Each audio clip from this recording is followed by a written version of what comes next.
Hoje estudaremos um pouquinho do livro de Neemias e deixamos aí, passamos por Esdras, conhecendo uma grande história e que ela não termina, ela continua.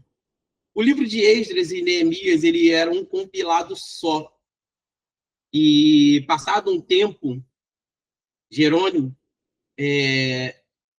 ele deu uma contribuição, né, para que esses livros se dividissem.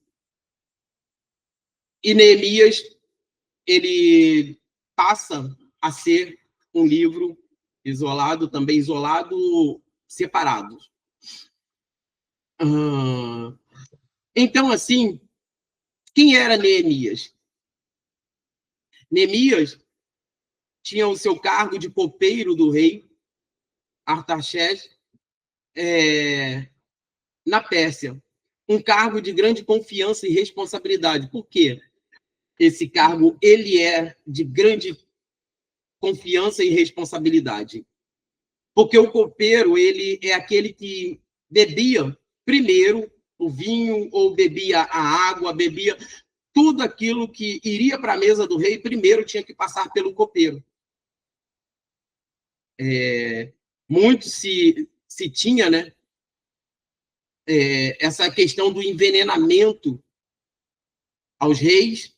Então, a responsabilidade do copeiro, além de outras, também tem essa função de experimentar antes de ir para a mesa. Então, é um cargo de alta confiança.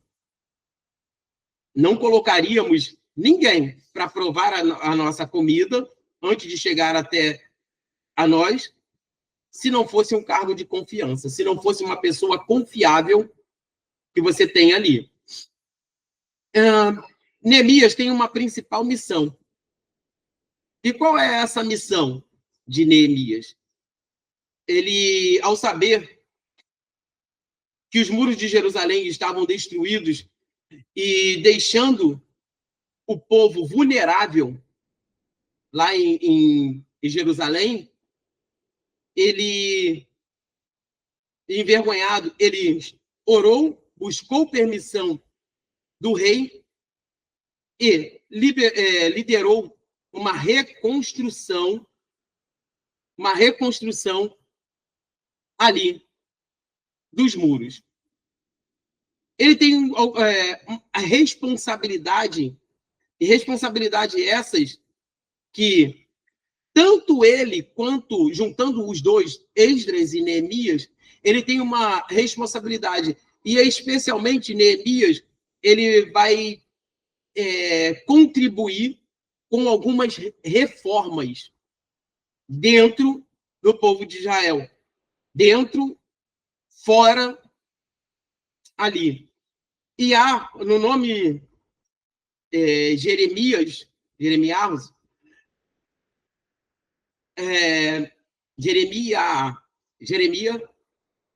que é Jeová conforta.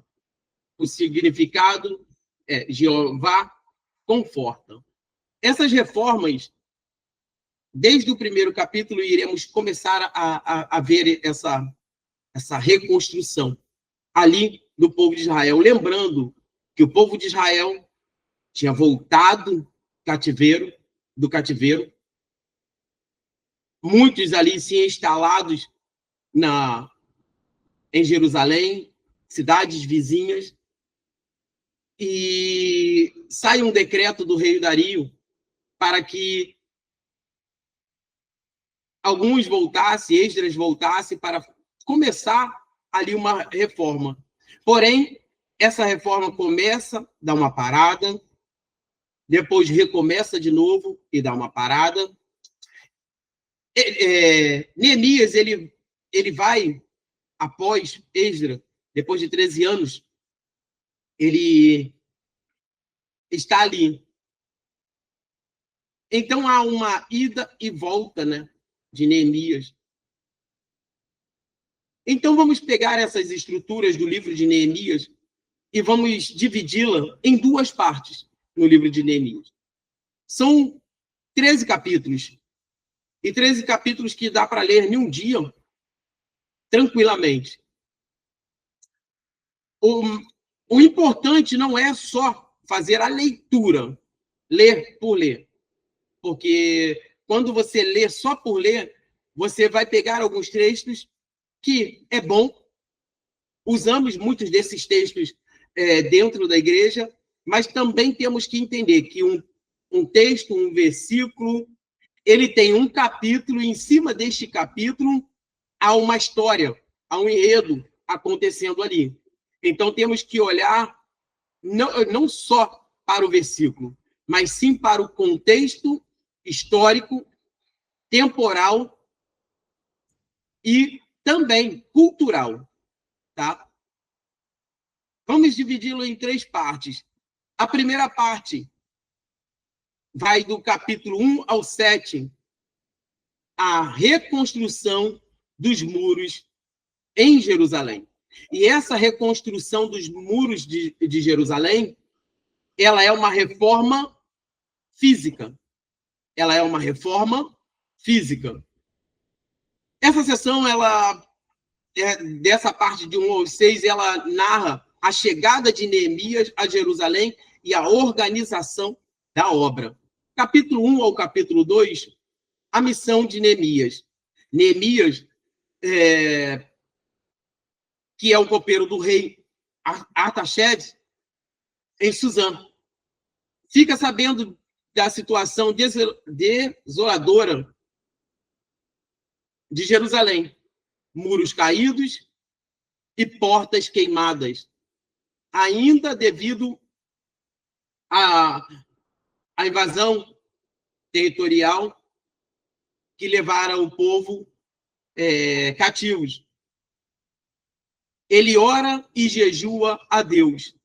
No capítulo 2, o rei Artaxerxes autoriza, ele sensibiliza ali, Deus toca no coração do rei Artaxerxes, e ele autoriza Neemias ir a Jerusalém como governador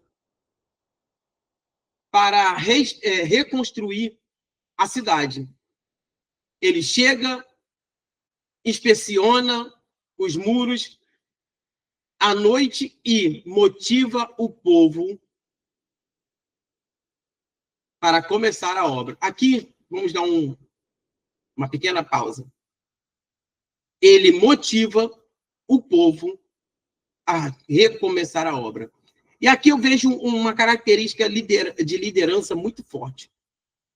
E quem já fez ou quem pretende fazer algum curso, né, algo para aflorar, né, a sua liderança, aqui está um dos princípios. O liderado, o líder, ele motiva, ele não desmotiva. O líder que tira a motivação, né, daqueles que ele está liderando, ele se torna tolo. Sabendo que ele perde toda, se não uma parte, ele perde toda a sua liderança. E que a pouco você perde um jovem, 2 jovens, falando específico da igreja, daqui a pouco você perde alguém ali está batendo boca e o líder não sabe o que fazer. Uma das características que o líder precisa ter é motivador dessa engrenagem que não é só o líder. Não adianta o líder querer botar a espada de um lado, o martelo do outro, vamos que vamos, e vai acontecer, e ele querer fazer sozinho. Todo líder, ele precisa dos seus liderados. E para que seus liderados o acompanhem, primeiro tem que vir dele. A motivação, o trabalho tem que vir do líder. Aquele que diz, vai lá e façam. Pega tijolos, construa um muro, faz isso, faz aquilo. Isso não é líder.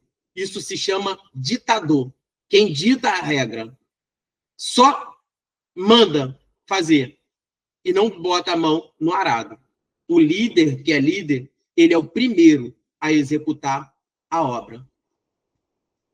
E Do capítulo 3 ao 6, o trabalho e a operação,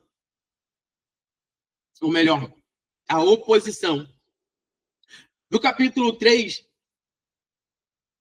a lista detalhada de quem trabalhou em cada seção do muro. Eu acho interessante essa construção, né?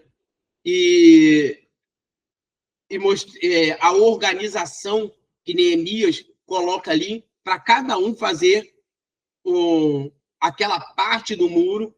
E eu vi, né, que até as filhas de um dos que estavam trabalhando ali botaram a mão no arado. Mulheres, crianças, homens, botaram a mão no arado. No capítulo 4, a forte oposição extrema de Sanbalate, de Tobias e Gésem. Neemias organiza o povo para que alguns trabalhem e outros fiquem armados. Mas para que isso? Isso até é estratégia de guerra. Se você ler o livro Arte da Guerra, fala sobre essa questão de estratégia de guerra. E há uma problemática, trazendo para o nosso tempo, que estamos muito bem armados para quê? Para o confronto. Ou, muitas vezes, estamos muito bem preparados só para a defesa, mas negligenciamos ou um ou outro. E o povo de Deus não pode simplesmente orar e achar que está tudo bem, tudo será resolvido. O povo não pode só ler e achar que está tudo bem, tudo vai ser resolvido. Então, há aqueles que pegam na espada, que vão para a batalha, que botam o seu corpo ali na reta, para que outros possam descansar um pouco, mas também trabalhar. E há um revezamento ali. Quem é esse Sanbalate, quem é esse Tobias e quem é Gésem? Aqui pegamos um histórico, né, um pouquinho sobre a vida desses homens. Quem é Sanbalate? Um dos líderes que se opõe a Neemias. Sanbalate era governador de Samaria e representava os interesses dos povos vizinhos, que temiam a restauração de Jerusalém. E por isso, entre tantos outros, por isso também que há o conflito dos samaritanos com os judeus. E é também um dos motivos que, quando você olha a passagem da mulher samaritana, ela diz que, para Jesus, sendo tu judeu, pedes águas a mim, porque os judeus e os samaritanos, eles não se falavam. Há uma certa rixa. E, além de outros povos, também entram nessa rixa, como os amonitas, os moabitas e alguns outros povos ali. Sendo que samaritanos, os amonitas, os moabitas, eles vêm assim, da mesma linhagem, praticamente quase o mesmo povo. Porém, assim, uma tribo meio que dividida, vamos dizer assim, um povo dividido. E quem é Tobias nessa história? Tobias é um amonita. Ele é um amonita. Sabemos que os amonitas, né, é resultado da relação incestuosa da filha mais nova de Ló. Então, daí surge um povo, naquela relação incestuosa da filha mais nova de Ló com ele, nasce os amonitas. E Tobias é um amonita, que também se opôs à reconstrução.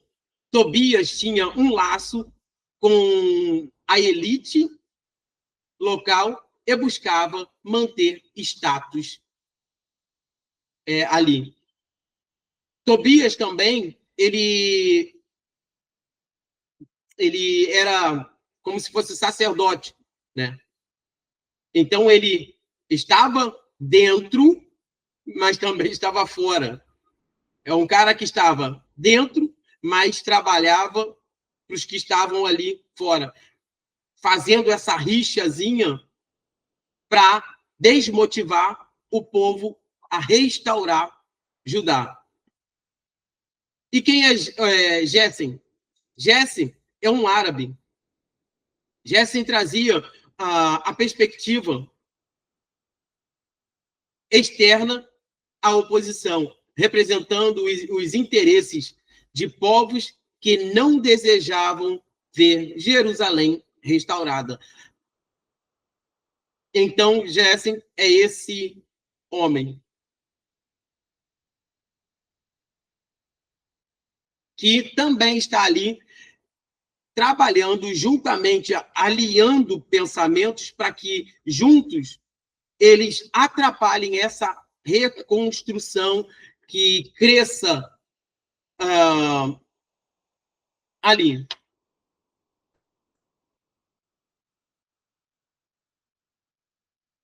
Neemias, capítulo 15, no capítulo 15, há um problema interno, que é a exploração e a usura entre os próprios judeus. Neemias repreende aqueles ricos e exige ali que parem de oprimir os pobres. Então, isso fala de dentro. Olha só como é que essa reconstrução ela é física, ela é moral ou social, pode ser colocado assim, e também espiritual. E a partir do capítulo 6, a oposição final, através das tentativas de suborno, de engano e difamações para fazer Neemias parar ou pecar ou parar, né, o trabalho que ele está fazendo ali. E o muro ele é concluído em 52 dias. Com essa todo mundo colocando a mão na massa, em 52 dias, o muro foi reparado, foi concluído ali. E com isso, causaria um certo pânico, um certo pavor aos povos vizinhos que via Judá novamente se reerguendo. As muralhas todinha de Judá sendo reerguida. O problema de ver as muralhas sendo reerguidas é o que? Qual? Judá, ele, quando houve as invasões, Judá ele permaneceu por mais tempo, porque não era livremente aberto. O povo se trancou ali na cidade, claro, houve fome, precisou ali, logo depois de um tempo, eles tiveram que se entregar, mas é uma blindagem, e essa é a preocupação de Neemias. Primeiro, vamos blindar o que é físico. E entramos aí no capítulo 7, que é a lista do repovoamento. Após a conclusão dos muros, a instalação das portas, Neemias faz um censo este capítulo, ele lista os repatriados que voltaram inicialmente com Zorobabel. A repetição de Esdras 2 para repovoar a cidade fortificada. E entramos na segunda parte do livro de Neemias. Lemos essa primeira parte e entramos na segunda parte, que vai do capítulo 8 ao 13. Essa sessão, ela foca na renovação espiritual e moral da comunidade sob a liderança de Esdras e Neemias. Os dois ali com um papel importantíssimo naquela reconstrução ali de Judá. Do capítulo 8 ao 10, a renovação espiritual. O que é essa renovação espiritual? Vamos lá? No capítulo 8, Esdras, ele lê a lei mosaica para o povo. O povo entende, o povo chora pelos seus pecados e é instruído a celebrar a festa dos tabernáculos com alegria. Aquele momento de comoção ali. E eu sempre gosto de pegar essa parte aqui de Esdras e Neemias para até mesmo dar baseamento aos estudiosos, teólogos, aqueles que procuram examinar as Escrituras.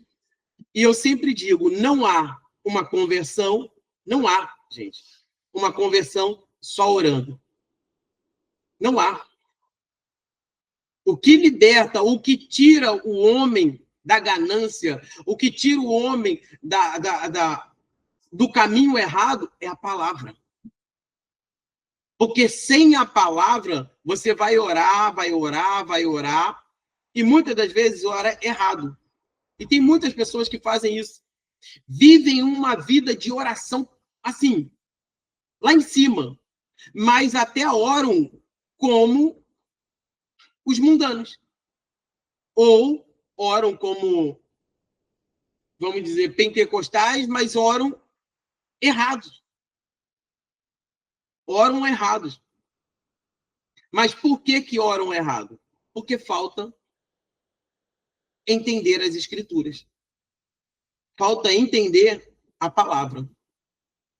E muitos não querem ouvir a palavra, ela sendo falada, ou ministrada, ou ensinada dessa forma assim, bem pausa, capítulo, versículo, e tendo ali, no contexto todo, tempo, cultura, ali daquela época. Porque se eu pegar algumas coisas que estão no livro sagrado e não entender a época, o tempo, eu vou querer subjugar uma nova geração sobre a régua de algumas coisas passadas, tá? Vamos lá. Depois dessa comoção toda, no Neemias, capítulo 9, o povo se reúne para uma grande confissão de pecados, seguida de uma oração histórica que resume com a fidelidade de Deus e a infidelidade de Israel. Ali, novamente, né, continua essa comoção, e essa comoção leva à confissão de pecados, e passamos para o capítulo 10.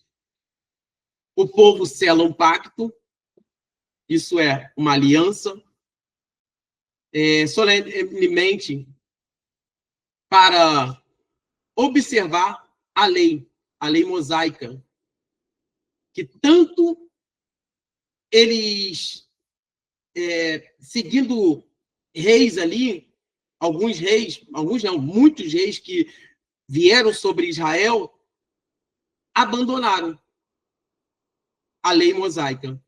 E aonde a lei era o guia para que o povo não pecasse. E há até uma exortação que ele fala com o povo sobre Salomão. E já vamos chegar lá. Ele estabelece essa lei, a obedecer a lei, né?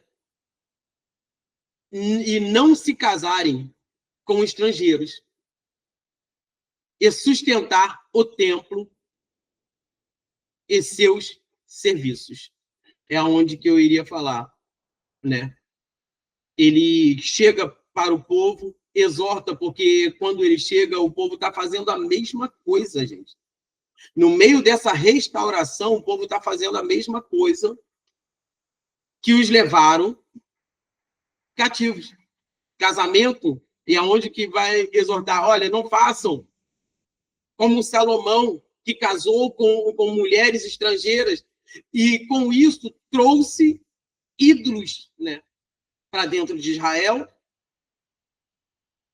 quebrando ali uma aliança com o Senhor, porque na lei mosaica já orientava sobre essa mistura, essa mesclagem, e o povo, ao se mesclarem, ao se unirem, o que acontece? Vem essa idolatria, a perca da fé, novos deuses, novos cultos, e aí o povo é exortado a manter, obedecer a lei. E no capítulo 12, capítulo 11 e 12, tem a dedicação e a organização da cidade. Neemias, capítulo 11, o reprovamento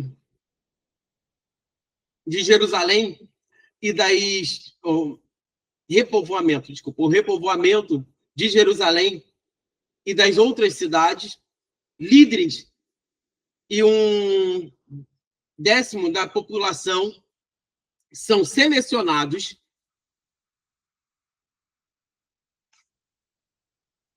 para morar dentro dos muros. Algo muito importante essa questão de morar dentro do muro, né? Como eu já falei, confiança, segurança ali. E a partir do 12, a lista dos levitas e sacerdotes é o clímax da dedicação dos muros. E há uma celebração com grande desfile, coros e sacrifícios. No capítulo 3, entramos na reforma final, que é o segundo termo de Neemias. Neemias retorna a Jerusalém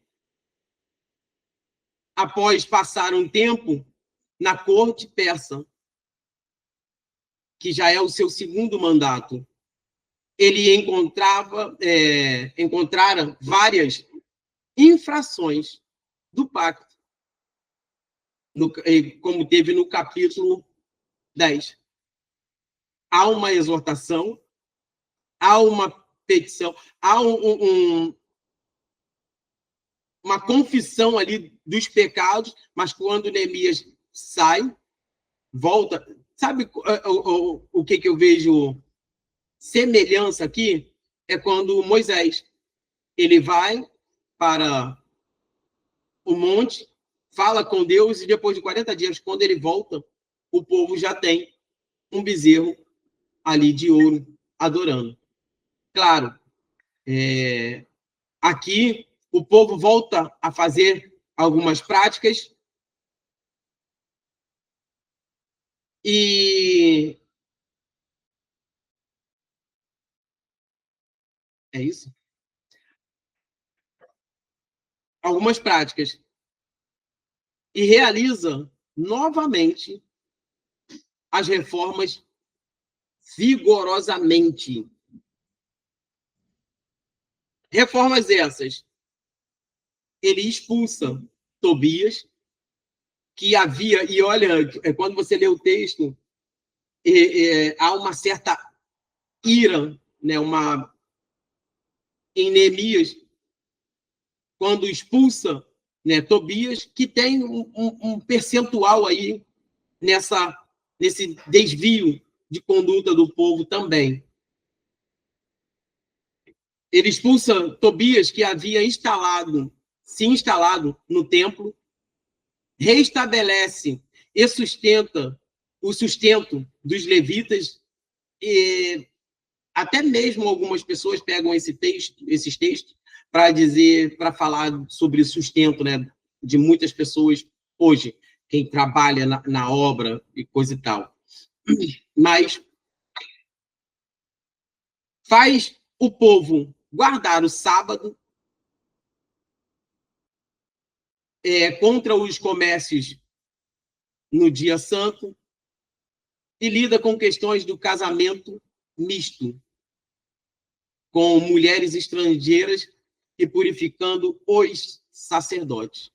Então, em suma, o resumo do livro, ele está ali fazendo uma reforma pós o momento do cativeiro, ele está fazendo uma reforma total para com Judá. Eu também gostaria, né, de colocar essas reformas, aplicando, depois que terminamos aqui, queria colocar essa reforma, que cada um olhe essa reforma que precisamos fazer. Eu sei que estamos falando de um tempo, há um objetivo aqui, mas essa reforma também eu e você não temos que fazer? E essa reforma, o livro ele se resume em uma reforma que é aonde havia ali uma crise física, que era os muros estavam destruídos, a crise espiritual, que é a infidelidade do povo, e a essa restauração. Então, ele tem essa restauração em 3 esferas: física, social ou moral, né? E espiritual. 3 reformas, 3 construção, 3 ambientes para se trabalhar, pegando até mesmo para nós. A reforma física, a reforma moral e a espiritual.